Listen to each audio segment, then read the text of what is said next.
Hi everyone, welcome back to the channel. Today I'll be finishing up our grass starter for my brand new Pokemon region. Before I continue, I just want to say a massive thank you to everyone who watched the last video.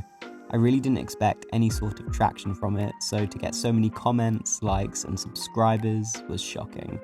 But it has made me so motivated and excited to make more content. Thank you all so much. So getting down to business, let's talk dragonfruit. A dragonfruit themed Pokemon is an amazing prompt because of its distinct colour scheme, shape language, and dragon namesake. I had this laid out on a silver platter, but I had to rise to the challenge and make my design not only stand out, but make people want to choose the Pitecko line. At this point in time, Pitecko is my least favourite of the starters I've designed. It's cute but simple, so to rectify that I want to push other elements to inspire its design, which leads me to the region's theme. I like the idea of pseudoscience for the starter trio designs, and with the eventual direction this design went in, I think the region will be Renaissance/medieval themed. I plan for alchemy to play a big role in this region, and thus, I think the games this gen would inspire would be called Pokemon Mercury and Pokemon Lead, two common metals using alchemy and transmutation. But enough of that, you want to see the Pokemon. So starting with Pitecko's first evolution, I had a few ideas in my head when starting this design, but I ended up in a very different place to where I started. I want to preface by saying that I finished the final evolution before this one, as I wanted to make sure I could incorporate specific design elements from the final evolution into this one, to make a seamless transition between the three Pokemon. However, I was also very aware of middle evolution syndrome, where the middle evolution kind of feels neglected design-wise. I wanted unity in all three designs, and I wanted this little guy to be a good standalone Pokemon outside of that.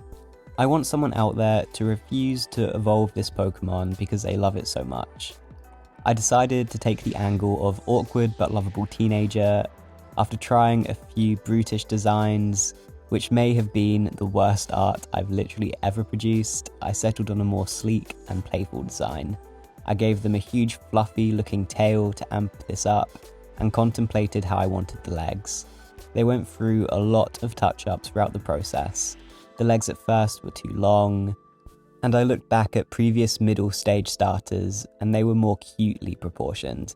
They still look quite childlike, so I shortened the legs and tried to cutify them a little bit.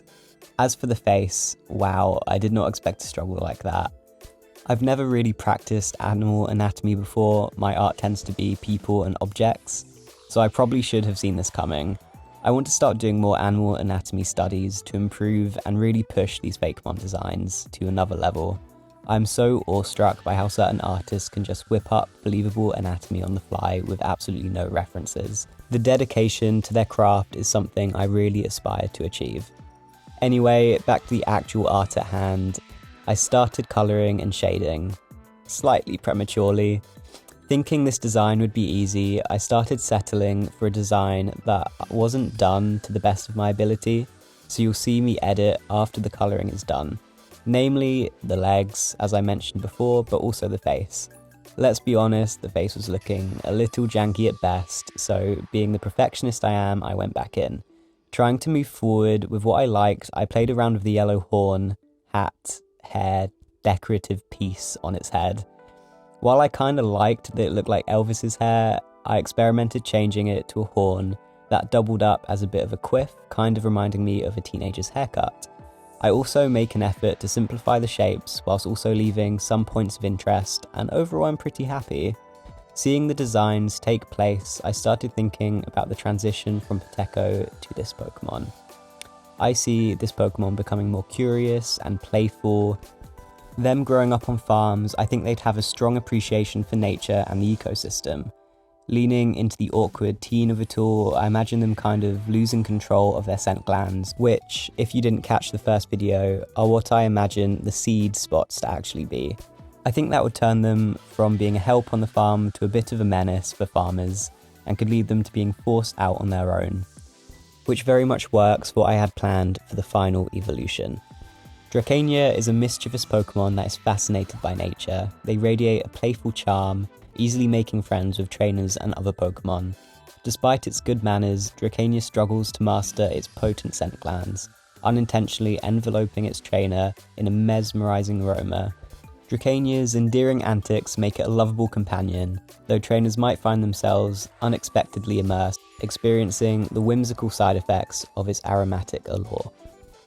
Now onto the final evolution. Look, I know Dragon is a bit of a crazy typing to give a starter Pokemon. However, with the insane power creep we've been having, especially with Scarlet and Violet, I don't think it's too far-fetched. Also, it's a dragonfruit. No way am I passing up the opportunity to go absolutely ham making the best dragon I can think of. I start this process off by sketching out a few ideas. I've heavily taken inspiration from artists who have pushed what the concept of a dragon is. I think dragons aren't just muscular lizards with wings anymore, or even wingless in some cultures. I think what matters is a powerful and ethereal vibe, so that's the direction I went. For the base, I took inspiration from sauropods and horses, giving me an idea for the body plan. Whilst for the design elements, I drew inspiration from the turbinid dragons from Maiden Abyss, and the flowery designs of the Tensin from Hell's Paradise. I'm really forcing myself to experiment with different ideas for this design. Sometimes the first idea isn't always the best option, so I pushed myself to explore new ideas. The theme for all 3 starters was tenuously marked as old school pseudoscience, but in the end I took this design into more of a Serpent of Eden kind of design. Insofar as the lore for this Pokemon, I tried to push the Elixir of Life idea I initially wanted to go with its ancient-like nature, and I think the fruit on its tail could be the secret to immortality, but you'll need to befriend your own before you find that out. I settle on a Triceratops-like crest made of dragonfruit flower petals for the head, which adds a nice traditional dragon element to the design, and begin working on the body. I really liked my original design, where it looked like a petally shower puff, but I thought that design would hide too much of its anatomy and weaken the design as a result.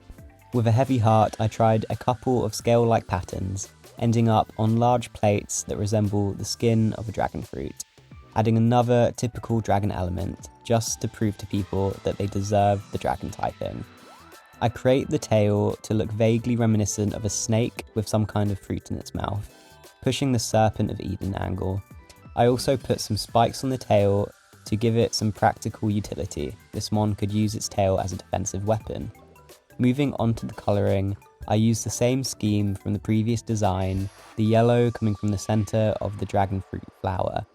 I was unsure if the yellow would work at first, but I actually really think it helps bring the design together. I tried to push myself to be a bit more adventurous with the shading this time, and shocker, I actually learned to use the blurring tools instead of hand shading the boundaries between colours. This made the shading look a lot more uniform and cohesive. For the highlights, I noticed a lot of designs have a very loose, layered effect to them, so I tried to imitate that. I think by the end of the process, the design ended up with more of an early gen feel to it, which I really like. Overall, I'm ecstatic with the design. It looks ethereal, powerful, and beautiful, and pushes the limit of what is considered a dragon. This is my favourite design so far. Salem Wyrim are fiercely territorial of their forests, and look after the ecosystem with care and grace, planting new trees and flowers. Its strange tale allures prey and predators alike, with legend telling of explorers falling victim to its trance-like powers. Salem Wyrim is said to hold ancient wisdom, and if you are lucky enough to be deemed worthy by these majestic Pokemon, they will bestow that wisdom upon you and protect you at all costs. And there it is! This is Pitecko's line finished, and I am thrilled. Based on my personal interests, I think it's going to be very difficult for me to top this design in the other starters, but I'm going to try my best. Let me know in the comments what you guys think of this design. Is a dragon type too powerful for a starter? I tried to balance it with the stat spread, being bulky with a middle-of-the-road special attack. Additionally, Dragon and Grass is not a great defensive typing, so personally I don't think it would be too OP. Before I say goodbye, I want to say thank you again to everyone who has supported me on this journey so far. And if you like this installment and want to see more, please feel free to like and subscribe. It really means the world to me. I'll be back soon for Orumarion's evolutions. See you next time. Bye!